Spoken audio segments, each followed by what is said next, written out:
kulanti wanaagsan daawadayaal kula soo dhawaada barnaamij kale oo aad u xiiso badan iyo waliba fanaanada aad u xiiso badan in badanna aadna weydiinayseen in aanu mar dhowr su'aalood isku helno oo su'aalo idinku aad qabtaan iyo kuwa anagu la baadi goobaynaba aanu weydiino waxaad is weydiinaysaan tolow fanaanadaas waayo dabadeedna sawirro badan baa maskaxdiina idin soo baxaya waxba yaana war idinku daalin waa fanaanada Soomaaliyeed ee reer Sweden ee Deeqa Afro kaliya lama dhaho laakiin Deeqa Aadan Muuse la yiraahdo magaceeda laakiin xaqiiqatan magacaas qaybta hore ayadu ma lahan oo magac kale ay leedahay Deeqa Afro waanu naqaanay oo kaliya laakiin Deeqa waxyaalo badan oo caawa inaan hore uga ogeyn ayaad ka ogaan doontaan Deeqa ayaa waayahan jacayl ka duwan kuwa aanu naqaanay la dhacaysay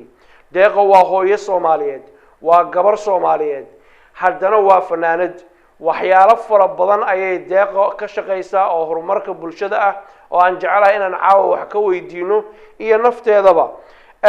Deeqa Afro aad baan ku soo dhaweynayaa yes walaalkay Cabdixafiid Maxamuud Jaamac waxaan ku iri dhaga ma guuraan dhaga geel ma guuraan nina dhaladkii kama tago soo dhawow adeer waan ka qaaday intaan ugu gudagalin waxaan kaaga mahadcelinayaa sida sharafta iyo ixtiraamka iyo karaamada leh ee waqtiga noo siisay aadna iga aqbashay in aanu mar fooda isdarno maadaama waayahan aanu saraadinay alla walaalkay adiga mudan waadna istaaheshaa mar walba wax waqtiga loo soo hormariyo waana farxad iyo inaan kula kulmo aad iyo aad baan adigana ku salaamaya waana kaaga mahadcelinayaa sida quruxda badan oo barnaamijka iigu casuuntay thank you very much haddii aan marka hore ku bilowno gabar Soomaaliyeed baa tahay dabcan gobolka Doola ayaad ku soo barbaartay Sweden baad iminka joogtaa fanaanad baa tahay fanka iyo suugaanta cabaar baad ku jirtay laakiin dadweynaha Soomaaliyeed marka hore aanu arintan magacaaga koobaad inuusan Deeqaba ahayn ee magac kale oo dhaba oo lagu yiraahdo uu jiro bal marka hore nooga dhacaysay arintaas ku dhacday والله horta Cabdixafiidow anigu waxaan soo maray marxalado badan oo magacyo ah anigu horta reerkeena yaraan baan ahay ma sha Allah way igu wada weeyeen dhinaca hooyaday yaraan baan ahay aabahay ilmo yar buu leeyahay ma sha Allah Allah noo barakeeyo laakiin magaca bedelku horta waxa keenay jacayl iyo qabay maadaama aan yaraan ahaa marxalado badan buu maray runtii magacii ugu horeysay oo la ii baxshay runtii anaa hadda ka xishoonayo wuxuu ahaa magac qabiil marka magac qabiil buu ahaa horta laakiin ma sha Allah magacyo kale ka tira badan oo ka qurux badan baan haddana aan helay waa gartay laakiin qabyaalada uma bixin magac lagu la jeclaaday bay dabcan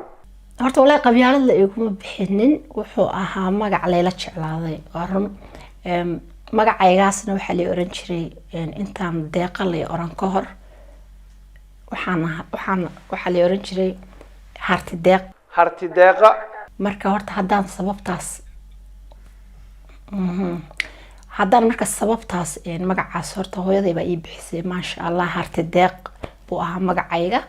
marka horta magacii ugu horeysay oo la iigu yeeray kaasoo ahaa waa gartay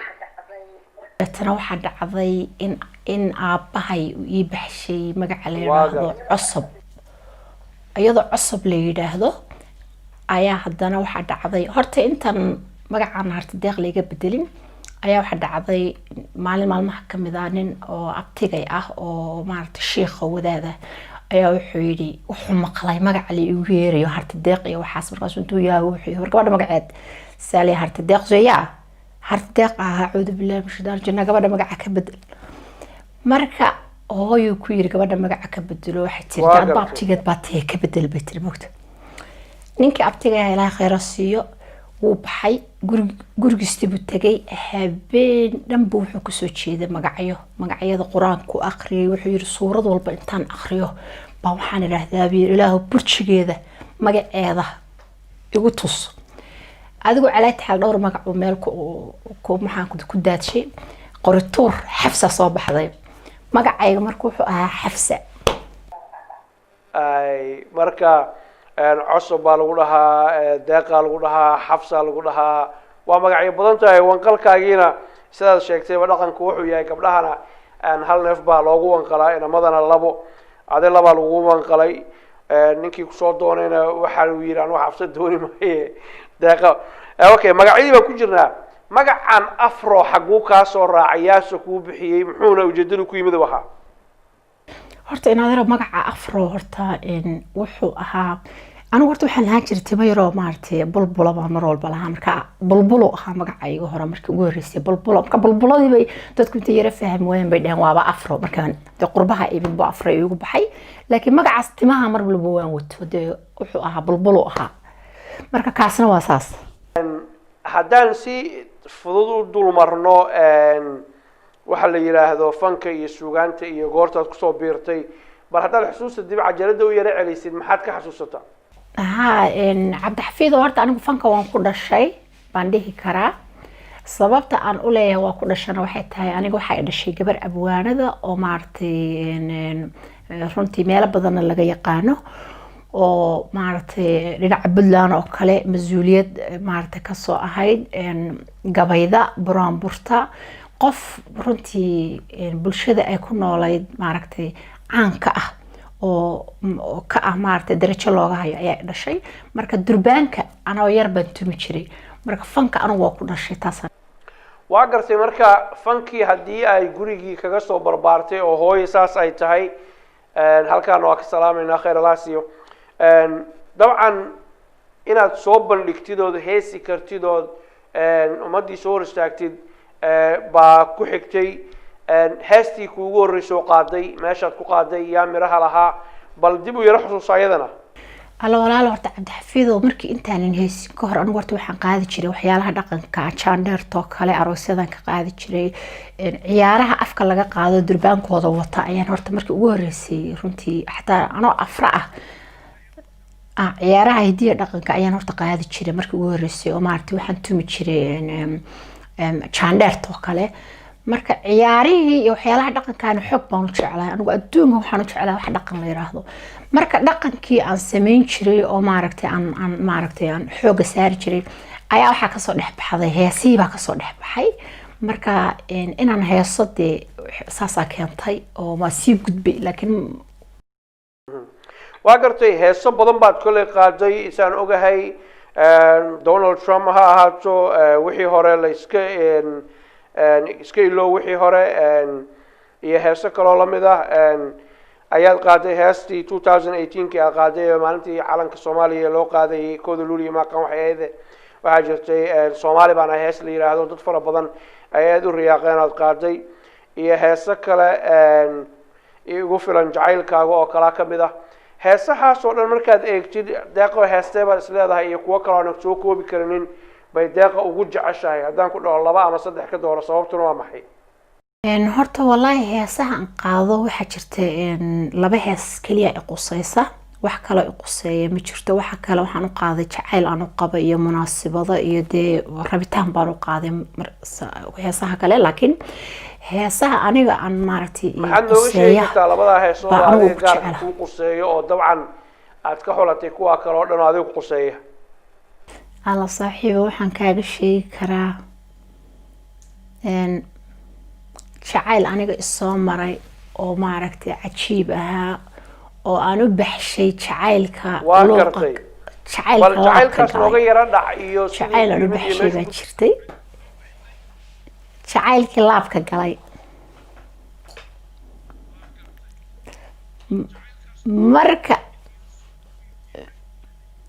marka horta jacaylka intaan u gudbin heesaha aniga aan qaado 2 heeso aniga qusaysa midna waxa la yiraahdaa ibalami midna waxa la yiraahdaa igu filan marka hadda soo koobtid waa wanaagsanaan lahayd igu kooskariyaan dhihi karaa inkastoo maartay jacayl dheer ahaayo cabar ay nagu qaadanayso inaan ka sheekeeyo horta bal intaan jacaylkayga dhabta ah u gudagelin waxaan wax kasta horta cabdixafiid waxay leeyihiin maaragtay gundhig iyo waxay leeyihiin aas wax kasta waxay leeyihiin aas marka waxaan horta waxaan intaana jacaylkaba waxaa keenay haddaan maaragtay sii faahfaahiyo wax kasta aas baleeyin horta anigu ahaantaydu waxaa jirta noloshan hadda caadiga ah oo maaragtay inagu hadda aynu ku noolnahay oo dee adiguna aad caadi u aragtid dadkuna caadi u arkaan anigu waxaan u baxshay noloshii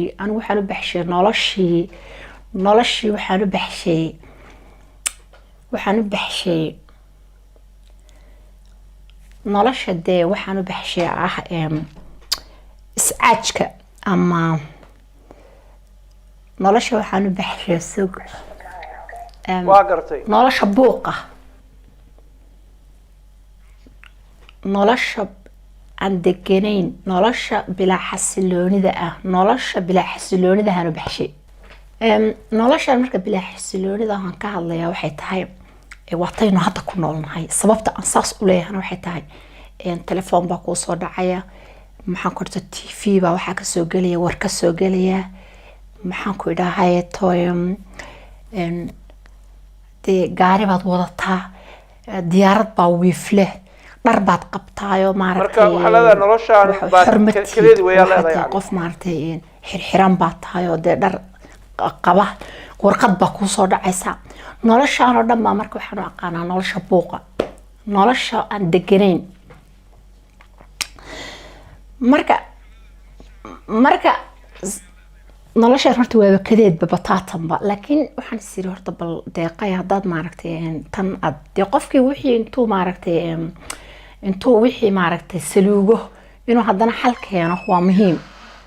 marka waxaan isiri bal xal keen maadaama aad noloshan aad u bixisayba nolosha xasilooni darrada bal nolol maaragtay tan dhaanta keen warta marka waxaan ku fekeray inaan maaragtay aniga ahaantaydu intaan fekero oo aan xilli walba macnaha igu qaadato ama inkastaba ay ila gaartee aan horta aan u guuro ama aan ka mid noqdo dadkan loo yaqaano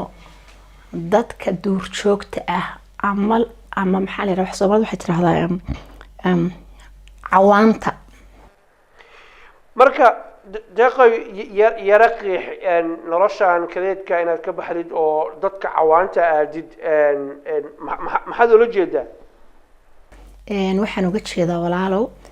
waxa weeye horta aniga kuu sheego ku iri dee nolosha hadda halkan waa nolol bilaa xasilooniya marka waxaan ka doorbiday nolol kale oo ka yara degan oo maaragtay bilaa buuqa oo intan hadda calaamadahan anigu hadda aan soo sheegay oo dhan ay ka madax bannaan yihiin marka waxaan go'aansaday inaan ka mid noqdo dadka loo yaqaano dadka cawaanta ah ama baadiyaha ku dhaqan oo bilaa macnaha waxyaalahan hadda aan sheego oo dhanba dee aan arki karin marka sheekadii anigu waan sii watay go-aankaygii waan kusii adkaystay waxaa dhacday marka walaalo cabdixafiidow inaan qiimeeyo horta xageen ka heli karaa marka xagee macnaha waxaan ka suurtageli karaa waxaan hadda maskaxda iiga jirta oo iiga guuxaysa xagee ka suurtageli karaa adigu sheekadii sii waday waxaan marka hadda ka hor aan dhowr jeer tegay dalka Indonesia ayaa waxaan tegay dhowr jeer marka dalkii markaan dhowr jeer tegay ayaan ka helay waxaan ka helay macnaha dadkooda miyiga oo kale waa dad free ah oo maaragtay dhulkuna waa dhul qurux badan marka meeshaas horta waxaan isiri aleelehe noloshan aad sheegaysid oo degan oo bilaa buuqa ah oo maaragtay qofku duurkiisaas isaga jiro oo laba maaragtay caleen midna hoos lagu xiranayo midna kor lagu xiranayo oo aan maaragtay lahayn koronto iyo balaaye iyo cunno maaragtay wax lagu soo daray iyo waxaas aysan ka jirin oo dee natuur ah marka aniga horta taasaan maskaxdeeda geliyey deetana waxaa dhacday inaan maaragtay dadaal badan u galo oo maadaama dhulkaas aan jeclahay Indonesia oo hadda ka horna aan tegay ayaa waxaan sameeyey inaan maaragtay sii wado oo dhulkii tago oo bal at least wixii iiga suurtageli karaa laakiin waxaan maskaxda haddana kusoo dhacday dee keligaa meeshaas ma aadi kartid way kugu dhib badan tahay dee qof keligiis meeshii aaday ma taqaanid maxaad samaysaa marka waxaan markaa haddana doorbiday inaan lamaano yeesho lamaanihii marka halkan haddii aan iraahdo qof halkan jooga ama meel kale joogaan inta kaxeeyo ayaan maaragtay u geynayaa maaragtay dadkaas cawaantaasaan ka mid noqonaynaa way nagu adkaanaysaa marka maxaan sameeyey waxaan doorbiday in aan meeshii aan ka helo lamaane in aan anigu ka helo taas ba haddana sii adkaatay maxay ku adkaatay waxa weeyaan dadkii aad ba waxa u adag in lala kulmo dadkan maaragtay duurjoogta ah si loola xiriiro in lala kulmo waxaasoo dhan aad ba u adag tahay adigu juhdi badan iyo arrimo badan baa meeshii maaragtay aan runtii xooga saaray ilaahay amarkiis wax walba way yara fududaadeen inkastoo aysan fududayn laakiin haddana somehow maaragtay waxbaa suurta galay waxa dhacday marka walaalo in aan dad meeshii maaragtay dadkaas inaan la xiriira u baahanahay muddo badan bay qaadatay runtii qarash badan wax badan baa baxay anyway waxa dhacday anigu inaan maaragtay CV-gayga aan qoro oo anigaan deeqa ahaan maaragtay intaan CV-gayga qoro aan gudbiyo si maaragtay at least la igu soo jawaabo adigu muddo ka bacday waxa dhacday inaan sawiro badan oo maaragtay aan helay adigu 20 iyo dhowr ilaa 30 qiyaastii dadkii duurka ku noolaa kamid ah marka waxa dhacday marka ilaahay amarkiisa sawirada anoo fiirsanaya isla dee haddaabad maaragtay noloshii dhinacaas aad ku abuuri lahayd waad gaartay xilligeedii ayaa waxa dhacday cabdixafiido wallahi waxba kaama qaranaye waxa dhacday waxaan arkay oo indhahayga ku dhacday nin maaragtay cajiiba oo Soomaalidu waxay u yaqaanaan dadka quruxda badan faras wallahi faras buu ahaa ilaah baan ugu dhaartay sawirradii wallahi ma wada daawan sawirrada inaan sii wado oo daawado bay ahayd man daawan waxaan sameeyey waan joojiyey meeshii waan ku joojiyey isaan ku noqday haddana waan fiiriyey dadkii ii soo diraan la xiriira waxaan ku yidhi waxaan u baahanahay qofkaas weeye adigu process kala bilowday in la is arko in maaragtay la kulmo ninka cawaanka ahaa muddo kadib waxaa dhacday cabdixafiido haddaan ku idhaahdo ka waran wallaahi markuu isalaamay ayaa waxaan dareemay inuu ninkaygii yahay qofka ninkii cawaanka ahaa qofku bini aadanka horta qofba wuxuu leeyahay ilaahay baa dadka wuxuu kala siiyaa power oo qofba waxba aad ugu fiican yahay marka anigu waxaan aad ugu fiicanahay dadka waan dareemaa dadka waan fiiriyaa halka taagan ma fiirinayaa wax alaala wuxuu damacsan yahay wax alaala sidii wuxuu jiraan markiiba jawiga ama qofkaas wuxuu indhihiisa haddaan qofka fiiriyo indhihiisa iga badan macnaa inta badan dadka waxaanahay dadka hela qofku wuxuu yahay deeqoy sheekadan waxaa rabaa inaan dhowr su-aalood iyo kaa weydiiyo oo muhiim aan isleeyahay daawadayaashu inay fahmaan weeye waxaa tiri ninkaanu Soomaalidu dadka aad tilmaamayso kale oo aan dharka xiranin oo hawdka ku nool ama miyiga ku nool oo waliba dadkaas Indonesianka iyo Red Indianka iyo dadka noocaas Soomaalidu waxay taqaanaa Cali Baystein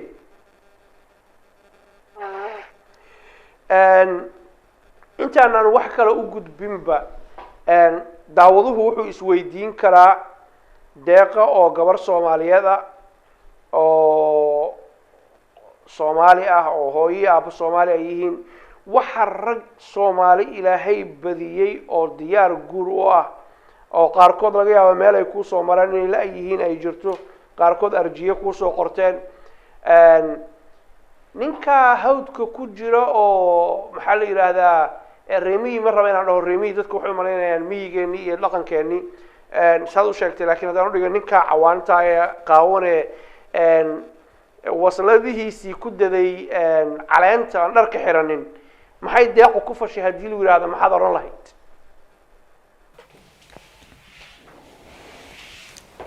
horta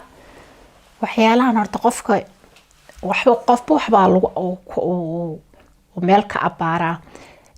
waxaan anigu horta ninkan waaniga kule jawigii anigu aan jeclaa baan halkaa horta ka raadiyey oo aniga meesha aan ku noolaan lahaa iyo jawigii iyo dhulkii baa horta ii geeyey markii ugu horeysay tan labaadna dee Soomaalidu waa walaaladay waxa weyn waa dee waa Soomaali anaaba Soomaali aba Soomaalida raggeedana rag ka wanaagsan ma jirto walaalo laakiin muhiimaddu waxay tahay waxaan isiri yaa ayra kaftame qofka Soomaaliga ah wixii kuma adkaysto wixiisaya waxaan isir 5 sano markuu kula noolaado ama iska soo noqdaayo isirahada maarta soo daala marka dad xoogaa serious ma nihin saasa keentay xoogaa inaan baadiye lama geen karo qofkii maarta Soomaaliga haduusan awal joogi jirin nolosha lagama bedeli karo ana waxaan ku talagalay inaan nolosha si toos ah macnaha aan anigu nolosha iska bedelo qofkaygana nolosha bedelo haddii aad u guurtid oo hadda halkaas u guurto Sweden ka tagtid oo meesha hawdka ay dadka cawaanta ay ku nool yihiin aad tagtid adigoo dharkaagii qabo iyo dhaqankaagii wataan meeshii ka degaysaa dadkiina dhaqan kale iyo waxay wataan si kale u labisan yihiin ama aan ilaahnee maba labisnaba waa sidii hooyadu u dhashay oo caleen bay saartaan cawradooda maxaad aad arrintaa ka yeelaysaa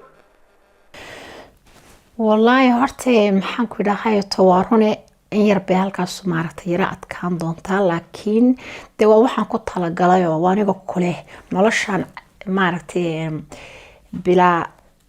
رحمة أهو ونربى القباء تلفون بصاد عيا تيفي بدارن أو نيوز كدارين هذا شقة كلها إن قبر بالك في صدي نبى نندلي أو مارت مهم أديك مركا قوة هنا شقة بعضهم كلها marka horta anigu waxaan halkaas free waxaan u doonanayaa nolol free halka u raadsaday ma fahanteen marka kulli caleentan la gashanay anigu duurkaasna waan joogaya insha Allah in yar guri yar oo ma sha Allah iyo ma aragtay gacantaada ku dhisatay sariir yar gacantaada ku samaystay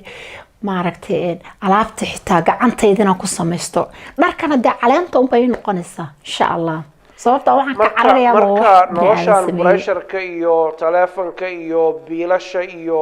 korontada iyo gawaarida iyo saxmadda wata ka cararaysa adduunkan istaba taal waa gartay deeqo waxaan kaloo ogahay ninkan iyo adigu isma aftaqaanaan Soomaali warkiisa daa xaqiisa Swedish ma yaqaano Ingiriisku adigu taqaanaa isagu ma yaqaano afkiisina ma taqaanid jacaylkuna waa in la yahay baa la yiri maxaa ku wada sheekaysataan الله باي عبد حفيظ والله بالله أطلع وحن كويري هرتا وانين ما شاء الله لكن أف وحلي رهضه وأن اسكف عنه مجرته واحد صماد واحد هذا أفوا كان محل وقعنا مية واحد يجرين أفوا كان محل وقعنا مركب والله واحد اسكف عنه مجرته لكن حدنا الشنفراد اسم فهم واي صماد وترى هذا هالكاسن كسوق ليه ما فهمت وأدو اسك إيمان دونتا لكن كل وقت بقعدنسا تاساب ugu daran حتى لكن gacmaha ku sheekaysataan faraha isku taagtaagtaan marka sheekaysanaysan waxaan jecelahay daawadayaasha inuu sheegay nin dhagool ma ahan hadana faraha ka sheekaysanaysan ninka aniga aan jecelahay Cabdi Xafiid oo farahan ka sheekaysana sababta waxa keenaysa luqad aan isku faahno isku afkarana ma jirtaba marka gacmahan ka sheekaysana jacaylkuna waxa weeyaan indha male dhiga male af male dhaqana male marka dadkana intaas maartay aan u sheegaya jacaylku inuu yahay jacaylka waxa la yiraahdaa waa dawlad madax banaan waxa leedahay waa dhaqaatiirta bilaa xuduud ah wallahi in Cabdi Xafiid ma maqlaysaa ha ma waxa weey jacaylkii baa hawdka ka galay waa gartay deeqoy طبعا دوخاغار عيارتي جعيلكو وين لا yahay baa tiri laakiin ehel iyo qaraabo iyo dadku jacayl baa kugu xiran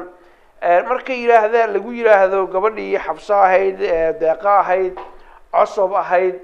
oo hawdkii doolo ku dhalatay iyo Soomaali galbeed daraawiish labisan oo dareys qabto oo gaardinaysan ay ka agdhaweyd baa nin cawaana raacday marka lagu yiraahdo dabcan fikir bay ka qaadanayaan maxaa kala kulmi kartaa waa isla ehel iyo qaraabo horta Cabdi Xafiid waxa jirta waa runtaay oo de gabar maaragtay halka ka timid oo waliba dhulka hawdka oo ya daraawiishtii saxda ahayd waliba in maaragtay dhinaca kale ay aado waa cajiib laakiin muhiimaddu waxay tahay horta dee Soomaalidu waxay ka yimaadeen dad reer baadiyaha ka yimaadeen marka wax weyn ma aha irjici ila al-asli qolo kasta meeshay ka timid bay dib ugu noqonaysaa marka anu meeshan ka imid baan dib ugu noqday maahane awowgii iyo maaragtay reerkeena waa reer baadiye ahaayeen iyo Soomaalida oo dhan marka haddaan cawaan raacay iyaga laftikooda laba go' bay xidhnaayeen labada calal baan ana xidhnaanaya marka dhib male waa gartay dabcan calaaladii Soomaalidu xiran jirtay calaalintu kala duwan deeqay waxaan rabaa inaan gabagabadii ku sii durugno jacaylkaasuna meeshuu ka dhaco kale waan isla ogaan doonaa sida lagula soo xiriirayo garan maayo meel aan telefoon lahayn oo hawd ah ama jungle afka qalaad ay ku yiraahdaan oo aan cid ismaqal cidna isaragoo geedaha iyo xayawaanka laga soo dhex tooso haddaad naga aadid garan maayo si lagula soo xiriiri doono laakiin wixii nool kale waa la seli doonaa waxaa jirtay arrin kale oo waa hore aad ka hadashay oo buuq fara badan dhalisay daawadayaasheena iyo dad fara badan ayaa ku jecel adiga codsi ay ku soo direen baa jirta oo aan rabay in hawada ku soo mariyo oo ay leeyihiin deeq inay arrintaa ka noqotaan jecelnahay maadaama aan aad u jecelnahay waa adigii beri dhexdaas geed dushi fuulo yiri haddii tii ilaahay timaado geed dushi hala isaaro dhulka aan la igu xabaalin deeqoy maalmaad joogtay ka soo wareegtay arrintaas adduunku waa 2 cisho codsigaas dadweynaha Soomaaliyeed kaaga yimid ku jecel ku taageersan inaan salaam ku dhignood ka soo degatid geedka oo meesha ummadda islaamka lagu xabaalo dhulka iyo gaalaba lagu xabaalo ma ka aqbalaysaa dadka Soomaaliyeed see soo aragtay arrinta alla walaalkay thank you very much aad iyo aad baad horta su'aasha sugu mahadsan tahay anigu horta Soomaaliyeed baanahay adduunkan waxaan u jecelahay ummadda Soomaaliyeed waxaan u jecelahay oo kale maaragtay codsigooda ama waxyaalaha ay soo jeediyaan ma diidi karo wax dhici karta ma ahan the grateful kuna wax iska ahaadee yaa waska marka dhulkan u soo degay Soomaalidana wax la qabaa marka dadkaygana waa jeclahay aduguna aad bad u mahadsan tahay way adaa mudan 100% arrintaas buuq bay dhalisay qofku markuu khaldamo uu khalad ka dhaco ama hadal uu si u yiraahdo hadhowto markuu ogaado bulshadu ay baraarujiso asagii uu fakaro waa inuu fikirkan maskaxdaada in badan ka guuxay laftigaaga inaad ka soo noqoto tiraahdo dadkayga waxay ii soo jeedaan anigu ma diidayo waa markay muuqaalkan daawadaan dad fara badan inay oranayaan anagoo geel jira inay naga tagtay yeelimayna deeqo gabeynaaye ninka cawaanka ka soo noqoto ayaduna meesheeda weeye jacayl baa ku haya waa xumadaysan tahay gabagabadii iyo gunaanadkii deeqooy maxaad marka laga soo tago ninka cawaanka iyo arooskiina iyo isagoo dhago lahayn aad faraha ka wada hadlaysaan maxaad jeceshahay oo kale inaad samaysid fankii Soomaalida ama halkaasaad kaga tagaysaa oo waa ka baxday ninka cawaanka iyo hawdkaad u go'aysaa mise marmar baad dunida ku soo noqonaysaa iyo xaqiiqada nolosha iyo qurbahan aan ku noolnahay oo qac ka siin doonta hees iyo laba والله horta Cabdi Xafiid oo anigu horta waxaan rabaa inaan u gooyo ama ka gambisto maaragtay alaabta saxmadan waxaan ka cararayaba waa saxmad waxaan rabaa tartiibtayda maaragtay meel yar oo maaragtay sariiran anigu gacantayda ku tashay bahal yar oo dhulka laga soo qoday tartiibta xaaji yaran jeclahay horta bilaa buuq dadka waxaan hay saxmada necab marka noloshaan horta inaan u gooyo oo aan ka gambisto waa go'aankayga kow mid ugu horeysa tan labaadna dee walaal fanka waan ku dhasho fanka waan jeclahay geedaha maartay intaan wax ka soo qorto durbaan ayaan garaaci doonaa bahal yar oo trumba ana maartay dhuumaha geedaha ka samaysan doona insha Allah taxaajigana u heesi doonaa laakiin ugu dambeyntii hadii dadka Soomaaliyeed ku daawanaya ninkaas ay Soomaaliya weydiistaan geel uusan lahayn maxaad uga garnaqilay maya adduunka waxaan u necbahay gabdhaha yaradka laga bixiyo yarad la bixiyo iyo taageerad gabadha marka laga bixiyo wiilkana laga bixiyo waskooda mid kasta reer baa dhalay mid kasta maartay isku siba loo dhalay isku siba loo jeceliyaa marka aan taas horta yaradka waa soo jeeday waxaan rabaa fikirka erayga ugu dambeeya inaan adiga ku siiyo maxaad jeceshahay inaad bulshada Soomaaliyeed la wadaagtid oo u dambeeyo horta cabdixafiid walaal aad baad u mahadsan tahay ummadayda Soomaaliyeedna wax badan baan la wadaagi lahaa la wadaagaya insha Allah waxaan runtii aan dhihi lahaa horta ما شاء الله اسكو دومناشو waa muhiim Soomaalinimadu waa muhiim ilaahay horta waxaan ka rajeynayaa inuu dalka nabad ilaahay nooga dhigo dib aan u noqono coronavirus iyo dhibaatada iyo balaayada haysata ilaahay inuu naga dulqaado tan kale oo aan ku sii xijin lahaa waxay tahay waxaan maaragtay dadkan maaragtay media sida khaldan u isticmaala waxa oran lahaa walaalayaal dadka maaragtay magacooda si khaldan ha ugu maaragtay ha u dhibaateynina ayaan lagu diganin qofka hadallada ayaan la bedelin wax kasta xogogaal iyo maaragtay waxaad soo baarteen ha noqdaan marka waxaan dhihi lahaa dulmiga hal iska daayo intaasaan dhihi lahaa waa hagaag deeqa aadan muuse aad iyo aad baan kugu mahadcelinayaa waraysigan aad naga ogolaatay iyo waqtiga aad nasiisay iyo sida noo karaamaysay inta ay inka badan baan ku haynaa waxaan ku rajeynayaa guul iyo gobonimo walaalkii aad iyo aad baad mahadsantahay cabdixafiidow noolow adduuniya aakhiraba